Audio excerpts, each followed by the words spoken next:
Grace Melan Anin. Saya Damai Lenmoi. Dan saya Dani Esmalcnai. Kami dari Fakultas Fakultas Teologi UKW Kupang. UKW Kupang. Hari ini kami akan membahas tentang beberapa filsuf favorit kami. Tanpa basa-basi, mari kita mulai. Nah, karena di sini Kak Dani satu-satunya laki-laki yang paling ganteng, ya. Jadi bagaimana kalau kita mulai dari Kak Dani? Kira-kira siapa ya filsuf yang paling Kak Dani sukai? Oke, terima kasih Kak Grace atas pujiannya. Kalau saya secara pribadi tertarik dengan filsuf Plato. Kenapa, Kak? Apa yang membuat Kak Dani tertarik dengan filsuf Plato? Karena kenapa saya suka teori Plato? Karena dalam teori Plato berbicara tentang ide, di mana menurut Plato segala sesuatu yang ada berawal dari ide. Hanya ketika kita mau membuat sebuah karya seperti meja, maka kita harus memikirkan terlebih dahulu secara caranya seperti apa, sehingga kita menghasilkan karya itu sempurna. Menurut saya, itu hal yang menarik, karena pemikiran ini berbeda dengan pemikiran manusia pada umumnya, di mana apa yang kita ketahui, yang ada dalam pikiran kita adalah yang kita lihat. Oke, tapi siapa itu Plato ya, Kak? Mungkin Kakak bisa jelaskan sedikit supaya kalau ada yang belum tahu jadi bisa tahu gitu loh. Boleh. Jadi Plato ini merupakan seorang filsuf yang dilahirkan di Athena pada tahun 427 sebelum Masehi. Dan Plato meninggal pada tahun 347 sebelum Masehi pada usia yang ke-80 tahun. Ia berasal dari keluarga aristokrasi yang secara turun-temurun memegang peran penting dalam politik Athena. Sejak usia yang ke-20 tahun, Plato mengikuti pelajaran Sokrates dan pengaruhnya demikian kuat sehingga menjadi muridnya yang setia. Sampai akhir hidupnya, Sokrates tetap menjadi pujaannya. Tidak lama setelah Sokrates meninggal, Plato pergi dari Athena. Mula-mula ia pergi ke Megara, tempat Euclides mengajarkan filsafatnya. Dari Megara itu pergi ke Kyrene. Di sana ia memperdalam pengetahuannya tentang matematika kepada Theodorus. Kemudian ia pergi ke Italia Selatan dan terus ke Sirakusa. Karena tuduhan bahwa Plato berbahaya bagi kerajaan, Plato akhirnya ditangkap dan dijual sebagai budak. Tetapi kemudian Plato diselamatkan oleh muridnya yang bernama Anikeris dengan cara dibelinya. Murid-murid Plato yang ada di Athena mengumpulkan uang untuk menggantinya, tetapi Anikeris tidak mau menerimanya. Akhirnya uang itu dibelikan sebidang tanah yang selanjutnya diserahkan kepada Plato. Di tanah itulah dibangun rumah dan pondok-pondok. Tempat itu kemudian diberi nama Akademia, yang di bawahnya tertulis orang-orang yang tidak tahu matematika, jangan masuk ke sini. Di tempat itulah sejak usia 40 tahun, pada tahun 387 sebelum Masehi, sampai meninggalnya dalam usia 80 tahun. Ia mengajarkan filsafatnya dan mengarang tulisan yang terkenal sampai sekarang. Selanjutnya tentang pemikiran Plato. Nah, intisari dari pemikiran filsafat Plato adalah pendapatnya tentang ide, konsep pengertian yang dikemukakan Sokrates diperdalam oleh Plato menjadi ide, di mana ide itu berbeda sekali dengan pendapat orang-orang, berlakunya ide itu tidak bergantung kepada pandangan dan pendapat orang banyak. Ide timbul semata-mata dari kecerdasan dan pengertian. Yang dicari dengan pikiran adalah ide. Ide pada hakikatnya sudah ada. Apabila seorang melihat seekor kuda yang gagah atau perempuan yang cantik, penglihatan itu sekedar mengingat tentang pengertian gagah dan cantik yang ada dalam dunia ide, yang tidak seluruhnya tergambar dalam gambaran kuda yang gagah dan perempuan yang cantik. Pengertian gagah yang sebenarnya bukan pula kumpulan segala yang gagah yang kelihatan pada binatang.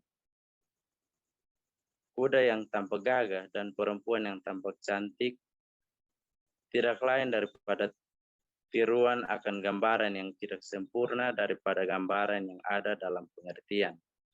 Daripada tiruan akan gambaran yang tidak sempurna daripada gambaran yang ada dalam pengertian. Berpikir dan mengalami menurut Plato adalah dua macam jalan yang berbeda untuk memperoleh pengetahuan. Pengetahuan yang dicapai dengan berpikir lebih tinggi nilainya dari pengetahuan yang diperoleh dengan pengalaman. Untuk menggambarkan hubungan antara pikiran dan pengalaman Plato, ia menjelaskannya dengan menyatakan adanya dua macam dunia, yaitu dunia yang kelihatan dan bertubuh, dan dunia yang tidak kelihatan dan tidak bertubuh. Dunia yang tidak kelihatan dan tidak bertubuh adalah dunia ide.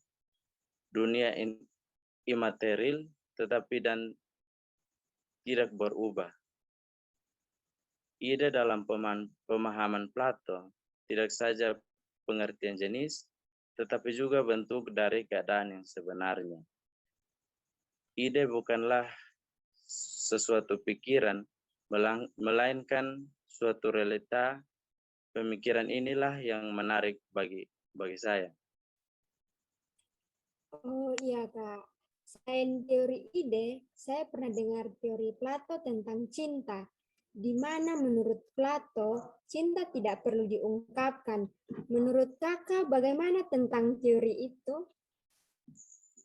Ya, menurut saya, Plato mengatakan begitu karena ketika cinta itu diungkapkan atau ditambahkan dengan kata-kata kita sendiri, berarti cinta itu tidak murni lagi.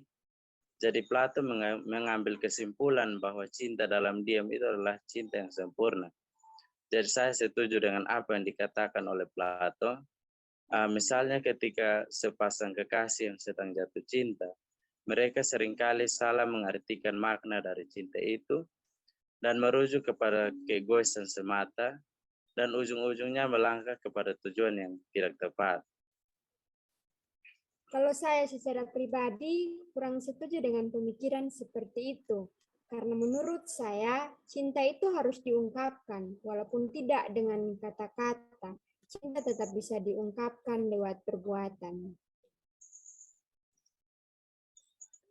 Ya, kalau saya sendiri sih, saya setuju dengan Kak Damailen ya.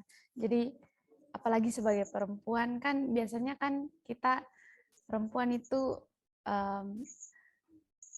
hakikatnya menunggu, bukan mengungkapkan, bukan mengejar. Jadi kalau misalnya laki-laki seperti Plato, seperti Kak Dani punya prinsip seperti itu, punya prinsip di mana cinta tidak perlu diungkapkan, berarti kami perempuan harus bagaimana? Apakah kami perempuan harus mengungkapkan terlebih dahulu?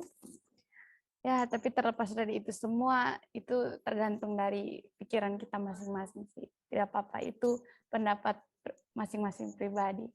Nah, kembali lagi nih. Tadi saat penjelasan Kakak tentang dunia yang kelihatan dan bertubuh, yang dapat berubah, saya terpikir tentang Herakleitos, di mana menurutnya segala sesuatu berubah. Sepertinya Plato mendukung pendapat Herakleitos ini. Tapi di sisi lain, ia juga mendukung pemikiran dari kalau kita pernah belajar itu ada pemikiran dari Thales yang mengatakan bahwa segala sesuatu yang tetap dan tidak berubah. Nah, jadi ternyata si Plato ini menjadi penengah antara Herakleitos dan Thales ya, Kak. Iya, benar sekali, Kak. Kebetulan filsuf favorit saya Herakleitos. Jadi saya juga tahu tentang pemikirannya dan apa yang telah disampaikan Kakak itu benar. Wah, ternyata Kak Damelan tertarik dengan Herakleitos ya. Kira-kira Herakleitos itu siapa ya, Kak? Bisa Kakak jelaskan sedikit? Mungkin ada yang belum tahu.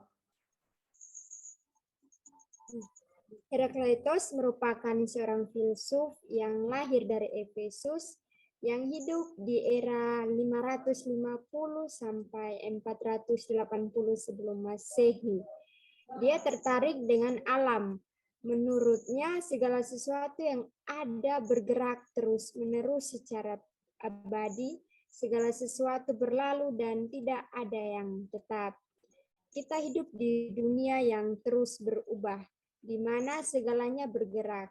Seringkali tanpa kita sadari, perubahan terjadi dengan tiada hentinya dan tidak dapat dibantah. Berbicara tentang perubahan, bukan hanya dunia yang berubah, kita dengan dunia adalah hubungan timbal balik. Artinya, dunia mengubah kita, dan pada saat yang sama, kita pun mengambil bagian di dalam proses untuk mengubah dunia, sama seperti sungai yang mengalir. Tulisan-tulisan yang dibuat oleh Herakleitos berbentuk syair atau puisi yang dimana kita butuh penafsiran untuk memahaminya. Konsep terpenting dalam pemikiran Herakleitos adalah logos yang berarti akal budi atau hukum. Logos adalah prinsip dasar dari seluruh kenyataan yang ada di alam. Herakleitos juga berpendapat bahwa segala sesuatu di alam ini terdiri dari hal-hal yang bertentangan. Nah, dari pertentangan inilah yang menghasilkan gerak dan perubahan. Contoh, siang dan malam, panas dan dingin.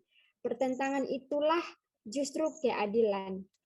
Herakleitos juga memahami api sebagai lambang perubahan dan kesatuan. Menurut beliau, segala sesuatu keluar dari api dan akan kembali lagi ke api. Sekalipun demikian, api tetap api yang sama. Terakhir, segala hal yang bertentangan itu bersatu sehingga dari perbedaan itu lahirlah keselarasan yang paling indah. Hukum ini berlaku bagi alam semesta, bagi hubungan antara manusia, dan bagi usaha yang saling bertentangan pada manusia yang satu itu. Berarti jika kita lihat dari pemikiran Herakleitos, maka kita yang hari ini berbeda dan hari kemarin, benar begitu Kak Damelan? Benar sekali, Kak. Lalu bagaimana dengan konsep Allah yang pernah berubah dalam kekristenan? Menurut saya, pendapat Herakleitos memang ada benarnya. Tetapi hal itu berlaku pada segala sesuatu yang berada di dunia ini. Pemikiran itu tidak dapat menjelaskan tentang apa yang bukan berasal dari dunia, seperti halnya Allah, surga, dan lain-lain. Wah, ternyata menarik juga ya pemikiran dari Herakleitos ini. Nah, kita akan pindah ke filsuf yang terakhir, yaitu filsuf favorit dari saya, Sokrates. Nah, kenapa saya suka dengan Sokrates? Karena menurut saya, Sokrates ini merupakan pribadi yang unik. Dia berani untuk tampil beda dengan filsuf-filsuf pada umumnya di zaman itu. Bahkan di saat kematiannya, ia tidak menolak hukuman yang diberikan kepadanya, tetapi justru ia memberi saran hukuman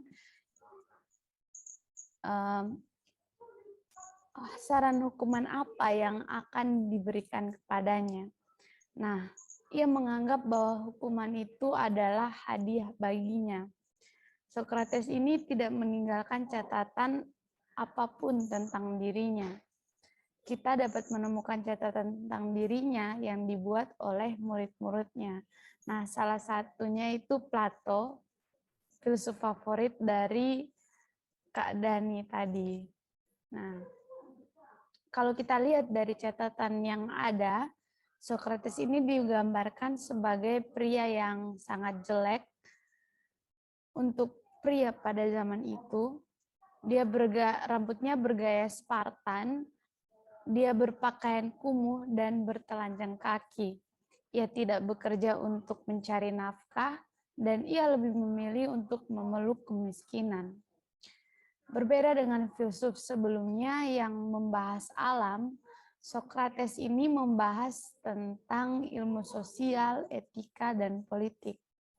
Ajaran filosofinya tak pernah dituliskan, melainkan dilakukannya dengan perbuatan dan dengan cara hidup. Sokrates tidak pernah menuliskan filosofinya. Jika ditilik benar-benar, ia malah tidak mengajarkan filosofi, melainkan hidup berfilosofi. Nah, ini juga yang menjadi alasan mengapa saya begitu menyukai Sokrates. Sebab ia tidak sekedar menjadi guru bagi orang lain, tetapi ia benar-benar menghidupi filosofi itu. Nah, bagi dia, filosofi bukan isi, bukan hasil, bukan ajaran yang berdasarkan dogma, melainkan fungsi yang hidup. Filosofinya mencari kebenaran, oleh karena ia mencari kebenaran, ia tidak mengajarkan. Ia bukan ahli pengetahuan, melainkan pemikir. Kebenaran itu tetap dan harus dicari. Nah, tujuan filosofi dari Sokrates ini ialah untuk mencari kebenaran yang berlaku untuk selama-lamanya. Di sini berlainan dengan pendapatnya guru-guru sofis yang mengajarkan bahwa semuanya relatif dan subjektif dan harus dihadapi dengan pendirian yang skeptis. Sokrates berpendapat bahwa dalam mencari kebenaran itu, ia tidak memikir sendiri, melainkan setiap kali berdua dengan orang lain dengan jalan tanya jawab. Orang yang kedua itu tidak dipandangnya sebagai lawannya, melainkan sebagai kawan yang diajak bersama-sama mencari kebenaran. Kebenaran harus lahir dari jiwa kawan bercakap itu sendiri. Ia tidak mengajarkan, melainkan menolong mengeluarkan apa yang tersimpan di dalam jiwa orang. Sebab itu metodenya disebut maieutik. Sokrates mencari kebenaran yang tetap dengan tanya jawab sana dan sini, yang kemudian dibulatkan dengan pengertian, maka jalan yang ditempuhnya ialah metode induksi dan definisi. Kedua-duanya itu bersangkut paut. Induksi yang menjadi metode Sokrates ialah memperbandingkan secara kritis. Ia tidak berusaha mencapai dengan contoh dan persamaan, dan diuji pula dengan saksi dan lawan saksi. Nah, baik, tadi Kak Grace sempat jelaskan tentang Sokrates yang berani tampil beda dengan filsuf-filsuf yang ada pada zaman itu. Lalu, apa yang membuat dia berbeda? Ya, benar Kak Ilan tadi, memang saya sempat menjelaskan seperti itu. Nah, yang membedakan Sokrates pada saat itu dengan bukan filsuf ya, melainkan kaum sofis. Ya, kaum sofis itu adalah filsuf-filsuf yang mengajar pada saat itu. Nah, yang membedakan dia dengan kaum sofis ini adalah dia sama sekali tidak mau dibayar untuk mengajar. Berbeda dengan kaum sofis yang pada saat itu, mereka malah memungut uang untuk setiap pengajaran mereka. Itulah kenapa tadi saya bilang di atas, Sokrates ini tidak bekerja untuk mencari nafkah, tetapi dia lebih memilih untuk memeluk kemiskinan karena yang dia cari adalah kebenaran, bukan nafkah. Seperti itu, Kak Ellen. Memang sebagai guru dari Plato, Socrates benar-benar luar biasa ya. Pantas saja Plato begitu terinspirasi dan terpengaruh oleh Socrates. Pribadinya sangat unik dan menginspirasi. Saya juga jadi tertarik. Ya, benar ya, Kak Dani. Nah, baiklah. Kalau begitu, mungkin Kak Ilen atau Kak Dani ada mau menambahkan sesuatu lagi? Pasti. Oh, kalau tidak Mas, ada, Kak. mungkin sampai di sini ya diskusi kita tentang filsuf-filsuf favorit kita. Semoga bisa menambah wawasan bagi semua. Apa yang salah mohon dikoreksi nanti, dan yang benar ya silahkan dipakai. Terima kasih. Terima kasih, Tuhan Tuhan Yesus Yesus memberkati. memberkati.